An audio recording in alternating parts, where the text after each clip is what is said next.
Hello，大家好，又係我 Alpha 用貼地理性角度同大家講愛情啦。大家成日都會聽到啲男人話中意你，無論係追你嗰陣，又或者係拍拖情到濃時嘅時刻。而在女仔角度最在意嘅，好多時都只係個男仔係咪真心中意自己。但對於男方究竟中意自己啲咩，就多數都唔會太執着。但如果我哋喺呢方面係冇乜頭緒嘅，又係咪真係冇問題啦？即係如果有個人突然間走嚟同你講，佢想揾人夾份做生意，然後覺得你好適合，但當你問翻佢睇中你啲乜嗰陣，佢就俾埋啲虛過宇宙嘅答案你嘅，咁就算佢表現得幾爽都好啦，大家又係咪完全放心咁抌本同佢做 partner 呢？其實了解多啲對方點解中意自己，除咗可以令大家更好咁維繫到一段關係之外，亦都幫到你喺同對方相處嗰陣，更容易咁保持自己嘅優勢，避免總係落得下巴嘅身份。咁今日呢條片啦，我就會同大家分析下點解我哋需要知道對方究竟中意自己啲乜，無論係追求階段或者已經拍緊拖都好。然後除咗兜口兜面問個男仔之外，仲有冇其他方法可以更有效同更準確咁知道佢內心嘅諗法啦？就好似頭先所講啦，其實好多女仔都唔會特別深究對方係因為咩而中意自己嘅。咁點解知道對方中意你啲乜嘢係咁重要啦？首先第一步啦，就係要等你清楚翻自己喺關係入邊嘅價值啦。嗱，一講到呢樣嘢，我諗大家可能即刻會講：喂 Alpha， 咩關係入邊嘅價值啊？你而家當拍拖係交易啊？冇錯，拍拖本身當然就唔係一買一賣嘅錢銀交易啦。不過其實戀愛關係喺某程度上都係一場另類嘅交易嚟㗎，只不過大家交換嘅貨幣並唔係金錢或者係其他實質嘅財產，而係互相俾到大家嘅愛情感覺啫。咁點樣去衡量大家喺對方身上拎到幾多愛情感覺呢？說穿了就係要睇你哋有幾中意對方啦。至於中意嘅程度高低，就直接取決於雙方可以喺另一半身上揾到幾多自己想要嘅嘢，亦即係無論外表、性格，又或者係任何可以吸引到對方嘅優點啦。嗱，講到呢度，大家會唔會開始有啲頭緒？點解了解到對方中意你啲咩，就可以大概知道你喺關係入邊嘅價值啦？嗱，如果要再具體啲講，就係例如對方最中意嘅係你總係可以講嘢引到佢笑嘅，咁呢樣就係其中一樣佢好主要想喺你身上得到嘅嘢，亦即係你喺關係入邊嘅價值啦。不過可能大家又會問，咁知道咗又點先？就算知同唔知，佢係中意就會繼續中意㗎啦。事實係咪真係咁啦？如果佢本身對你嘅感覺係有100分咁強，而入邊有50分都係來自你可以氹到佢開心嘅，咁若果有一日你突然間變到唔再氹到佢笑啦，咁大家認為呢50分仲會唔會一直存在呢？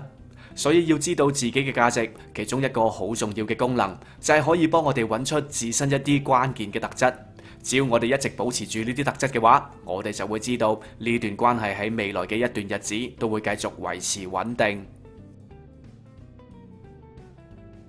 嗱，延續翻頭先講嘅原理，當我哋有方法知道自己喺對方心目中嘅價值之後，我哋就可以運用手上邊嘅呢啲重要資料，幫我哋好好咁去經營雙方嘅關係，以至可以建立起你嘅優勢啦。嗱，講就講到好勁咁啦，但實際操作嗰陣又可以點做到呢？我試下簡單舉個例啊。如果你一直都去開某一間餐廳食飯，因為佢入邊有某一道菜係你超中意食嘅。咁如果個老闆想留住你呢個客嘅，佢基本就只需要一直提供同一個 menu， 確保你每一次嚟都食到你想要食嘅嘢就已經可以啦。但如果佢想透過你幫襯嘅呢個過程入邊，慢慢建立起佢嘅優勢嘅，佢就要諗方法令到你日日都要去佢間餐廳食少一日都周身唔舒服啦。而最簡單就係將原本你最中意食嘅嗰道菜再改良，令到佢更加好食。當你已經對呢間餐廳有咗依賴之後，咁佢就會開始逐步將價錢提升，另一方面份量都會同時減少，然後俾你嘅服務亦都變得冇咁殷勤，甚至有時仲會有啲怠慢你添。但就算係咁啦，你都會義無反顧咁繼續幫襯。而當呢一種狀態形成咗之後，你會發現，就算你係俾錢嗰個都好啦，你都好似係做緊下巴咁，俾餐廳嘅老細牽住個鼻走。嗱，以上例子嘅原理啦，其實都可以套用翻喺感情關係入邊。只要我哋揾到對方最中意自己咩特質，就可以好好利用佢啦。不過聽到呢度啦，如果心水清嘅你，可能就會問：喂，咁如果有一日我突然間食厭咗呢道菜啦，咁個老闆嘅所謂優勢咪一夜之間冇晒咯？冇錯，如果真係有呢一日出現嘅，其實亦都有唔細嘅可能性㗎。咁雙方面嘅地位啦，可能就真係會完全對調啦。所以如果佢係一個醒目嘅老闆，佢就會知道要長期留住個客，佢係唔可以只靠獨沽一味。就算同一樣嘢有幾完美都好啦，日日對住都總係會麻木㗎嘛。所以佢好可能就會喺你食到厭之前，另外會再開發其他同樣啱你口味嘅菜式，等你有多啲選擇啦。而當你想做到以上效果嗰陣，大家就會明白，我哋要清楚自己吸引到對方嘅特質係乜嘢，係有幾重要啦。嗱，都講咗咁耐啦，咁到底點先知道個男仔究竟睇中自己啲咩呢？嗱，可能你會講啦，諗咁多做咩啊？直接開聲問佢咪得咯。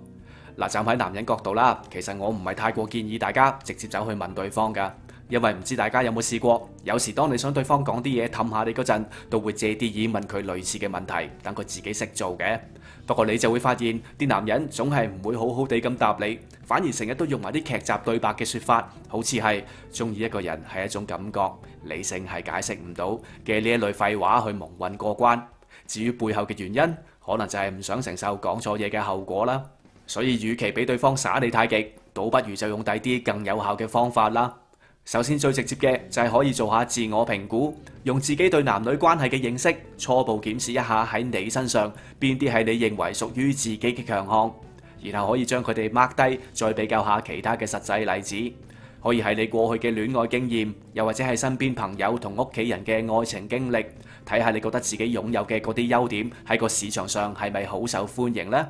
另一方面，亦都可以喺同對方相處嗰陣，刻意展示多啲你喺某一方面嘅特質，然後細心觀察下對方嘅反應。如果用外表做例子嘅，就係可以試下唔同嘅着衫風格。當你發現有其中一種打扮會令到佢對你更加熱情嘅，咁呢一個就係你可以好好留意嘅信號啦。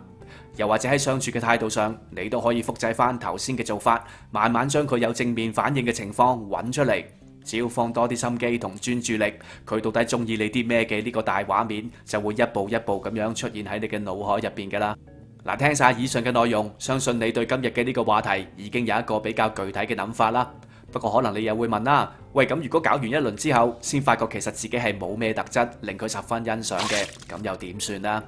如果咁樣，我建議大家可以參考翻之前我哋提過餐廳老闆嘅做法，就係試下就住對方嘅口味，多啲開發唔同嘅菜式，幫自己手上建立翻多啲籌碼啦。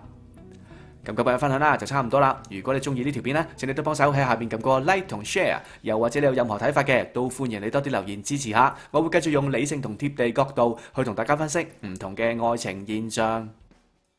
如果你想聽到啲我關於唔同話題嘅分享呢，就即刻訂閱同撳一撳個鐘仔，仲有記得多啲 CLS 啦。下次見，拜拜。